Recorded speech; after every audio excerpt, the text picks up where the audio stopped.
Hello বন্ধুরা, আমি আমার পার্ট 2 নিয়ে চলে এসেছি। এই মিনি ব্লগসটা ছিল, আমরা আগের দিন তোমরা প্রত্যেকে দেখেছো, আমরা কচুয়া গেছিলাম কাঁকড়া পিকচার নগরে নেবে।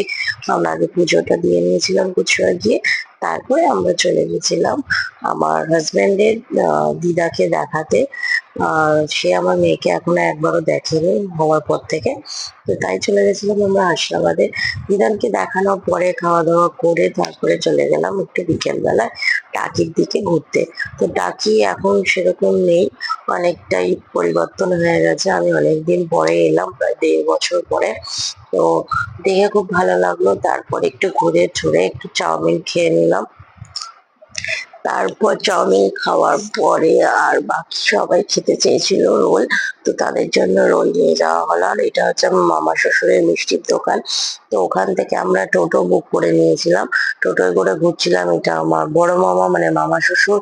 তারপরে আমরা চলে গেলাম বাড়িতে। বাড়ি চলে যাওয়ার পর পরের দিন গেছিলাম আবার আমরা, কি যেন নাম ভুলে যাচ্ছি আমি, হিঙ্গলগঞ্জ। হিঙ্গলগঞ্জে যেতে পরে এই কাটাখালা নদীটা, কাঠখালি না কাটাখালি আমার ঠিক মনে নেই, নদী এখান থেকে পুরো বাংলাদেশের বর্ডার দেখা যায়। আমার ছেলে তো ভেবেই নিয়েছিল আমরা মনে হয় বাংলাদেশে চলে এসেছি। তো মাঝখানে আমরা থেমে এখান থেকে মিষ্টি নিয়ে নিলাম, আর আমি একটা ক্যাম্পা অর্ডার করেছিলাম।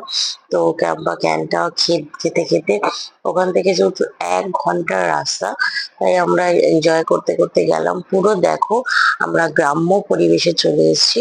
দেখে বেশ ভালোই লাগে, মনটাও ভালো লাগে। আমরা সারাদিন কলকাতার ধোঁয়া পলিউশনের মধ্যে দিয়ে থাকি, তো যখন আমরা এগুলো দেখতে পাই আমাদের যেন নিজেরই মন ভালো হয়ে যায় এবং মনটা সতেজ হয়ে ওঠে পরিবেশটা দেখে, চারিদিকে সবুজে ঘেরা। আমার তো এইসব পরিবেশ দেখতে খুবই ভালো লাগে। তোমাদের কেমন লাগে তোমরা কিন্তু জানাতে ভুলো না। আর আমার ছেলেও প্রচুর এনজয় করছিল, কারণ ও এরকম সত্যি কথা দেখতে পায় না। আর এই যে চলে এলাম বলতে বলতে আমার ননদের বাড়ি। ওর ছেলে হয়েছে, ছেলেকে দেখতে তোমরা আগেও দেখেছো যে ওর ছেলেকে। তা আমি ওর বাড়িতে ফার্স্ট টাইম এলাম। তো তারপরে ওকে ওর জন্য জামা কাপড় নিয়ে এলাম।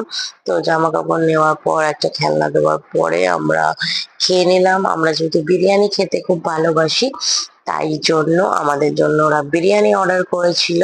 তা আমরা এখানে চিকেন বিরিয়ানি আর চিকেন কষা খেয়ে নিলাম। আমার ছেলে সঙ্গে সঙ্গে খেতে বসে গেছে, কারণ ও খেতে প্রচন্ড লেট হয়ে গেছিল, দেরি হয়ে গেছিল। তারপরে বিকেল বেলায় আমরা আবার বাড়ির দিকে রওনা দিলাম। এই ছিল আমাদের দুদিনের ব্লগস। তোমরা কিন্তু জানিও কেমন লাগলো। আর আমার মেয়ে ট্রেনে ফার্স্ট টাইম উঠেছিল, এই জন্য খুবই কান্নাকাটি করছিল লোকজন দেখে। তো ওকে ভোলানোর জন্য ওর বাবা, ওর দাদা, বিশেষ করে ওর দাদা খুবই চেষ্টা করছিল যাতে ও হাসি খুশি থাকে। তো এই জন্য দেখো কত কিছু করা হচ্ছে। ট্রেনটা ফেরার সময় আমরা খুবই ভিড় পেয়েছি, কিন্তু ও তো সেটা বোঝে না, কিন্তু ও তো করবেই। তাই জন্য আমরা, যাই হোক, এই ছিল ভিডিও। তোমরা কেমন লেগেছে তোমরা কিন্তু জানাতে ভুলো না। আর তোমরা কে কে হিঙ্গলগঞ্জ বা হাসনাবাদ বা কচুয়ায় গেছো তোমরা কিন্তু জানিও। এই যে আমাদের দমদমে আমরা নেমে গেছি, নেমে রিক্সা করে সোজা আমরা বাড়ি পৌঁছে যাব। তো দেখা হচ্ছে আবার একটা বড় ব্লগস নিয়ে, খুব শিগগিরই একটা ব্লগস আসতে চলেছে। তোমরা কিন্তু দেখতে থেকো আর জানাতে থেকো যে তোমাদেরও কেমন লাগে আমার ব্লগস গুলো, আমার ছেলের এই পাগলামো গুলো। আমরা আমার এখন ছেলে বেরিয়ে পড়েছি আমার সত্যি জান, আমার ছেলে। আর এবার আমাদের গুড বাড়িতে নাইট, যাওয়ার পালা বাই আছে। বাই।